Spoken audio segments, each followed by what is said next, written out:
আসসালামু আলাইকুম। যারা ফ্রিল্যান্সিং করতে চান বা যারা স্টার্ট করেছেন তাদের জন্য আজকের এই ভিডিওটা। আজকের এই ভিডিওতে আমার লাইফে ঘটে যাওয়া একটা স্টোরি শেয়ার করব, যেটা শোনার পর আপনি অনেক কিছু রিয়েলাইজ করতে পারবেন এবং আপনি অনেক কিছু শিখতে পারবেন আশা করি। দেখুন, এই ফ্রিল্যান্সিং জগতে আমরা সবচাইতে বড় ভুলটা করে থাকি ধৈর্য। আমার কথা শুনুন আগে, তারপরে বোঝার চেষ্টা করুন। রিসেন্টলি, এই ঘটনা যেটা বলবো এটা রিসেন্টলি আমার সাথে ঘটে গিয়েছে। রিসেন্টলি আমি একটা কাজ পেয়েছিলাম, আমার পূর্বের ক্লায়েন্টের কাজ নতুনভাবে আমাকে দিয়েছে, নতুন একটা ডিজাইন করার জন্য। আমার ব্যস্ততার কারণে আমি নিজে কাজটা করতে পারতেছিলাম না। এবং আপনারা জানেন আমি অনেককে শিখাই, অনেক স্টুডেন্টদের। তো তাদের থেকে একজনকে আমার খুব পছন্দ হয়েছে, তার কাজের জন্য না, তার এমনি কেন যেন পছন্দ হয়েছে। অ্যান্ড তাকে বললাম যে তুমি কাজটা করে দাও। সে খুবই নতুন, আমার কাছে মনে হয়েছে সে খুবই নতুন তার কাজ কাম দেখে। তো আমার কাছে মনে হয়েছে সে জিনিসটাতে প্র্যাকটিসও করতে পারলো, অ্যান্ড দেন কিছু টাকাও পেলো, এটা তার জন্য ভালো হবে। তো আমি তাকে কাজটা দিয়েছি। দেওয়ার পর তাকে এরকমভাবে বলেছি যে আপনার ডিজাইনটা দেখতে পারতেছেন, এটার মধ্যে তাকে বলেছি যে এই জায়গায় যে ডিজাইনটা আছে এইটাকে ডিলিট করে, এখন মেবি লিচু আছে, লিচুটাকে ডিলিট করে তুমি ওয়াটারমেলন মানে তরমুজ এই জায়গায় অ্যাড করবে। এবং তরমুজ তুমি না বানাতে পারলে ফ্রিপিক থেকে লাগাতে পারো বা গুগল থেকে যে কোনো সাইট থেকে তুমি ভেক্টর বানিয়ে এটার মধ্যে ইউজ করতে পারবে, সেম এক্স্যাক্টলি যা আছে তাই। এবং তরমুজের সাথে নিচের যে শেপগুলো আছে এইগুলোর কালারটা অ্যাটাচ করে দিবে, মানে অ্যাডজাস্টমেন্ট করে দেবে, সুন্দরভাবে বসিয়ে দিবে। অ্যান্ড পাশে যে কাটা অংশটা আছে, কাটা লিচির জায়গায় আমি কাটা একটা তরমুজের অংশ হিসেবে বসাতে হবে। এইটা হলো ক্লায়েন্টের ব্রিফ ছিল আমার। তো আমি তাকে খুব সুন্দরভাবে বুঝিয়ে বলেছি, যা বলেছি এটাই বলেছে তাকে, আমি এইভাবে বলেছি, তারপর সে বুঝতে পেরেছে। দেন ফ্রিপিক থেকে একটা তরমুজ বসিয়ে দিয়েছে। তখন আমি বললাম যে এটা তো আমার পছন্দ হয় নাই, কারণ এটা ক্লায়েন্ট কোনোভাবে নিবে না, মানে এরকম একটা তরমুজ দিলে নিবে না। বাট যখন সে বসিয়ে কাজটা দিয়েছিল তখন, মানে যখন সে প্রথম আমাকে সাবমিট করেছে তখন আমি একটা লাইক দিয়েছিলাম, দ্যাট বিকজ অফ সে, আমি ভাবছিলাম যে সে এটা পারবে না হয়তো বা এই কাজটাও করতে পারবে না, কারণ সে নতুন ছিল। তো লাইক দিয়েছিলাম দেন ফেসবুকে, মানে মেসেঞ্জারে আর কি।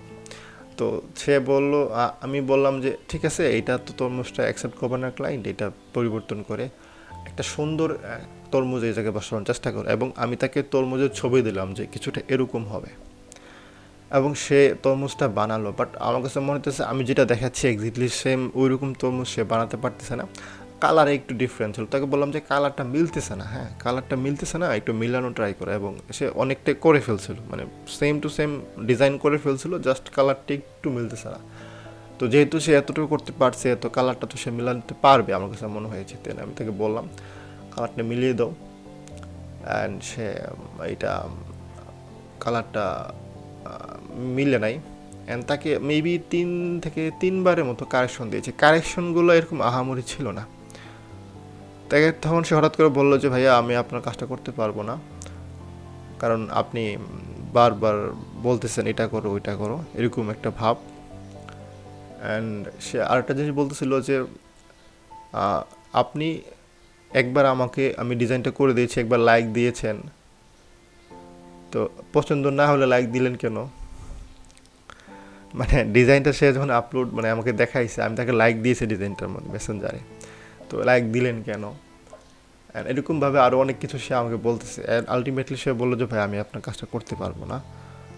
অ্যান্ড আমার কাছে অবাক লেগেছে, এমন যদি হতো সে খুবই ব্যস্ত ক্লায়েন্ট, মানে ব্যস্ত ওয়ার্কার, সে ব্যস্ত ডিজাইনার, তার কাছে প্রচুর কাজ, তাকে আমি বারবার ডিস্টার্ব করতেছি, এরকম যদি হতো মেবি আমি বুঝতে পারতাম যে না, খুব ব্যস্ত, এই জন্য হয়তো বা তাকে এরকমভাবে ডিস্টার্ব করা উচিত না। বাট সে একদমই নিউ, তার কাজ দেখে মনে হচ্ছে একদমই নতুন। সে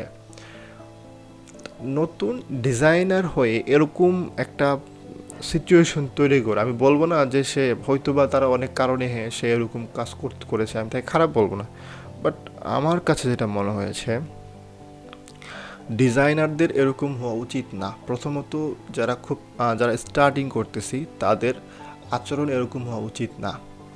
আমাদের প্রচুর রিপিটেশন করা উচিত কাজের, ঠিক আছে? সাপোজ একটা ক্লায়েন্ট কাজ দিয়েছে, সে আমাদের থেকে অনেকবার রিভিশন চাইতেই পারে। আপনি যদি নতুন হয়ে থাকেন সেক্ষেত্রে আমার মনে হয় আপনি যতবারই ক্লায়েন্ট বলে এর রিভিশন করে দেবেন। এতে করে দুইটা ফায়দা হবে। এক তো আপনি খুব ভালো কাজ শিখতে পারবেন, দ্বিতীয় নম্বর হলো আপনার যে ক্যাপাসিটি, সেই ক্যাপাসিটিটাকে আপনি বুঝতে পারবেন যে আমার মধ্যে কতটুকু ডিজাইনের ক্যাপাসিটি আছে, মানে দক্ষতা আছে। আপনি কতটুকু দক্ষ এটা অনেকাংশেই ডিপেন্ড করে একটা কন্টেন্ট ইউজ করে আপনি কতগুলো ভেরিয়েশন তৈরি করতে পারতেছেন।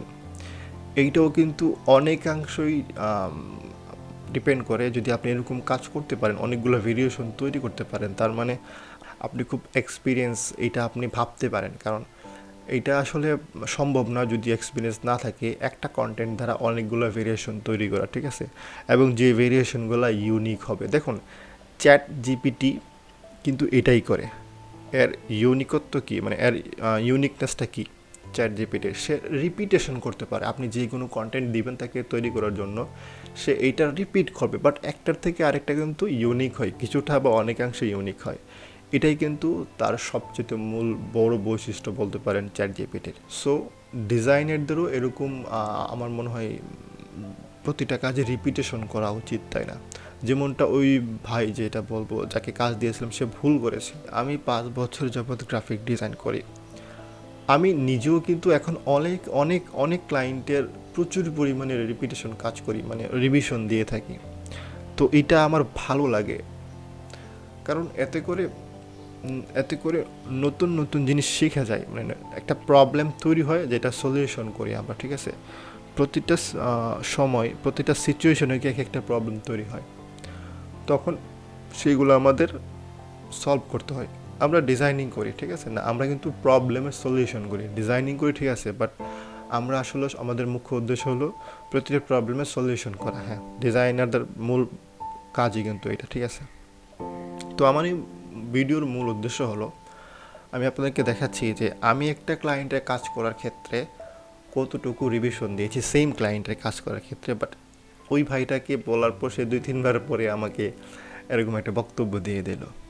তো ধৈর্য, যে প্রথম বলেছিলাম, ধৈর্য থাকতেই হবে এবং এরকম দক্ষতা থাকতে হবে যে একটা কাজকে আমি অনেকবার ক্লায়েন্ট সন্তুষ্ট না হওয়া পর্যন্ত পর্যাপ্ত রিভিশন দেব। হ্যাঁ, এইটা অবশ্যই একটা পর্যায়ে গিয়ে আপনাকে পার রিভিশনে অনেক একটা চার্জ অ্যাড করতে হবে, কারণ আপনার সময়ের তো মূল্য আছে, তাই না? ক্লায়েন্ট যদি সাদা কালার ইউজ করবো না কালা কালার ইউজ করবো, নীল কালার ইউজ করবো না হলুদ কালার ইউজ করবো, এরকম কনফিউশনের পরে বারবার আপনাকে ডিজাইনে কালার বা এই সে আপনি যাবে চেঞ্জ করতে বলে, যেটা আসলে কারেকশন না, জাস্ট ফর ক্লায়েন্ট স্যাটিসফ্যাকশন। সে বারবার বলতেছে না এই কালারটা না দিয়ে এই কালারটা দাও, এইটা না করে এইটা ইউজ কর, এরকম করে, মানে এরকম বললে অবশ্যই আপনাকে একটা চার্জ অ্যাড করতে হবে। বাট সেটা আমার কাছে মনে হয় অনেক পরে।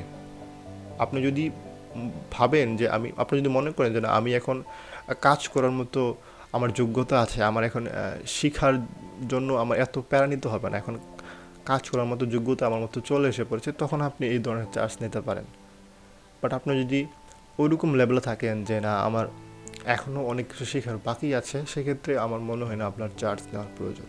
সো এই ভিডিওর মূল উদ্দেশ্যই হলো ক্লায়েন্ট এর স্যাটিসফ্যাকশনের জন্য আপনার যদি একটু বেশি রিভিশন দেওয়া উচিত, রিভিশন দেওয়ার প্রয়োজন পড়ে, তাহলে আপনার দেওয়া উচিত।